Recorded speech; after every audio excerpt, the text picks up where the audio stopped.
હોળીનો તહેવાર આવી રહ્યો છે અને હોળી તેમજ અખાત્રીજના પવનના આધારે ચોમાસાનો વર્તારો કાઢવાની પરંપરા છે।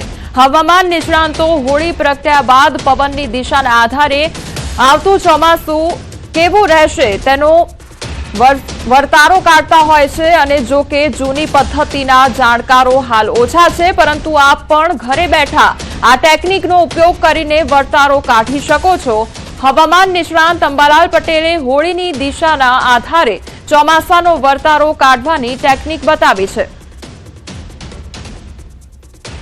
ચોમાસાના વર્તારા જોવા માટે હોળીનો પવન છે તે જોવામાં આવતો હોય છે અને પવન ઉપરથી અનુમાન લગાવતા હોય છે કે ચોમાસું કેવું રહેશે। ત્યારે આપણી સાથે છે હવામાન નિષ્ણાંત અંબાલાલ પટેલ કે જેઓ દર વર્ષે હોળી જોઈને પણ પૂર્વાનુમાન જાહેર કરતા હોય છે કે ચોમાસું કેવું રહેશે।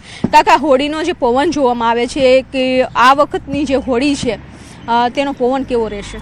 સામાન્ય રીતે હોળીનો પવન એટલા માટે જોવામાં આવે છે કે હોળી એ ઉનાળાના મુખનો તહેવાર છે અને ઘણી વખત એ વસંત સંપાત દિનનો તહેવાર છે।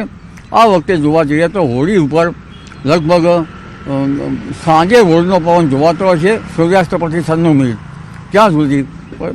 ત્યારબાદ હોળીનો પવન જે છે એ આમ તો જોવાતો નથી અને આ વખતે હોળીનો પવન જોવા જઈએ તો સામાન્ય રીતે પશ્ચિમ બાજુનો પવન રહી શકે છે, પરંતુ જે તે દિવસે ખબર પડે ક્યારેક આ પવનની ગતિ જે છે એ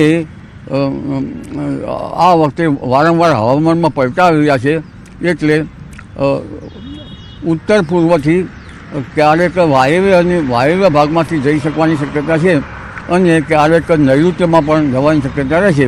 એટલે હોળી ઉપર સામાન્ય રીતે ઉનાળુ પવનની શક્યતા વધુ રહેશે। જી જે તમે કીધું કે પશ્ચિમ તરફનો પૂર્વાનુમાન છે કે પશ્ચિમ તરફનો પવન રહેવાની, તો એ પવન હોય તો ચોમાસા ઉપર શું અસર પડે? પશ્ચિમનો પવન હોય તો વરસાદ સારો થાય, પરંતુ નૈઋત્યનો પવન હોય તો સાધારણ વરસાદ થાય।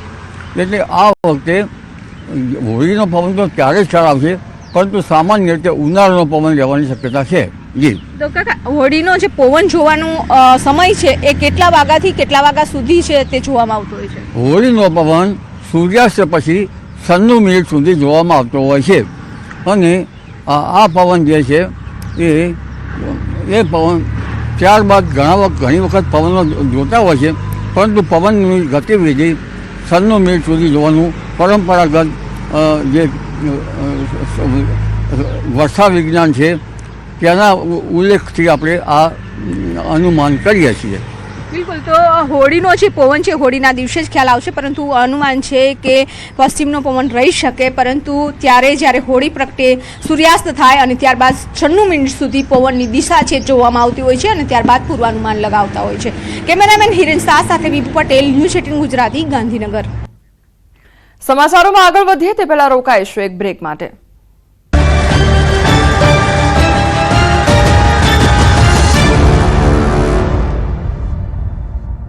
પ્લાસ્ટિક। નમસ્કાર, આપ જોઈ રહ્યા છો ગુજરાતની number 1 news channel news 18 Gujarati. આપણું ગુજરાત સાથે હું છું સિદ્ધાર્થ ધોળકિયા। મહત્વના સમાચારથી કરીએ શરૂઆત। હજુ 48 કલાક સુધી ગુજરાત અગનભઠ્ઠીમાં શેકાયેલું રહેશે। છોતરાફાડ ગરમીથી લોકો ત્રાસ્ત। ધગધગતી ગરમી સાથે ઉનાળાનો ધમાકેદાર પ્રારંભ થયો। ઉનાળાની શરૂઆત જ ગરમા ગરમ થતા ગુજરાત જાણે અગનભઠ્ઠીમાં શેકાયું। 16 પહેલા જ ગરમી 40 ડિગ્રીને પાર પહોંચી ગઈ। સૂર્યદેવ કોપાયમાન થતા લોકો પરસેવે રેબઝેબ થઈ ગયા।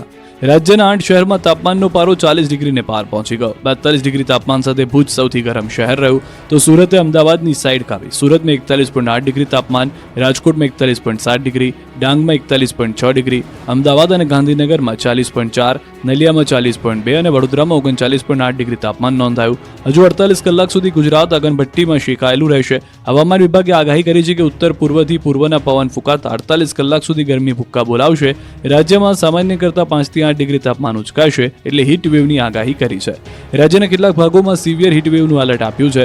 રાજ્યના 7 જિલ્લાઓમાં ગરમીનું રેડ એલર્ટ, રાજ્યના 6 જિલ્લાઓમાં ગરમીનું ઓરેન્જ એલર્ટ, રાજ્યના 5 જિલ્લાઓમાં ગરમીનું યલો એલર્ટ અપાયું છે। 2 દિવસ બાદ લોકોને ગરમીથી આંશિક રાહત મળશે, તો આકરી ગરમીને લઈને અમદાવાદ સિવિલ હોસ્પિટલ પણ એલર્ટ થઈ ગઈ છે। હીટસ્ટ્રોકને લઈને અગાઉથી વ્યવસ્થા કરી લેવાઈ છે। બીજી તરફ સ્કૂલ બોર્ડ શાળાના સમયમાં ફેરફાર કરી ચૂકી છે। ઉનાળુ વેકેશન સુધી શાળાનો સવારની પાળીનો સમય 7 થી 12 અને બપોર પાળીનો સમય 12 થી 5 નો કરાયો છે।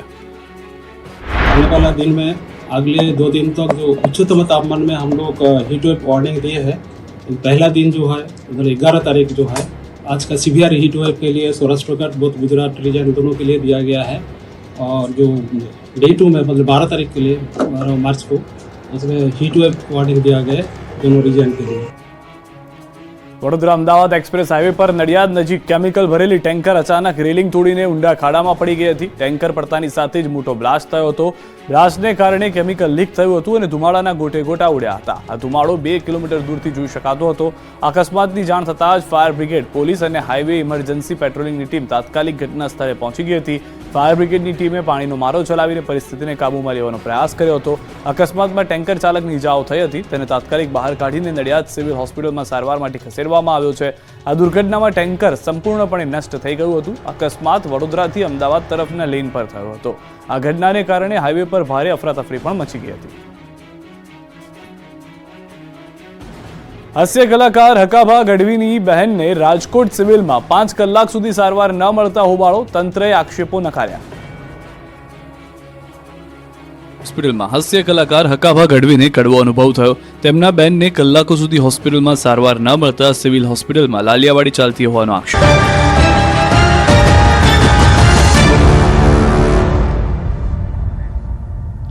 બ્રેક બાદ આપનું સ્વાગત છે અને સમાચારો પર નજર કરીએ તો લાંબા સમયથી ખાલી પડેલી વિસાવદર બેઠક પર ચૂંટણીનો માર્ગ મોકળો થયો છે। પૂર્વ એમએલએ હર્ષદ રીબડિયાએ હાઈકોર્ટમાં કરેલી અરજી પાછી ખેંચી। વિસાવદર વિધાનસભા બેઠકની ચૂંટણીમાં આપના ભૂપત ભાયણીની જીતને પડકારતી અરજી કરી હતી। ભૂપત ભાયણીએ રાજીનામું આપતા ખાલી પડી હતી આ બેઠક। તો ખાલી પડેલી સીટ બાદ પણ હાઈકોર્ટમાં અરજી પેન્ડિંગ હોવાને કારણે ચૂંટણી નહોતી યોજાઈ। તો હાલ ગુજરાતમાં વિધાનસભાની 2 બેઠકો ખાલી છે, વિસાવદર અને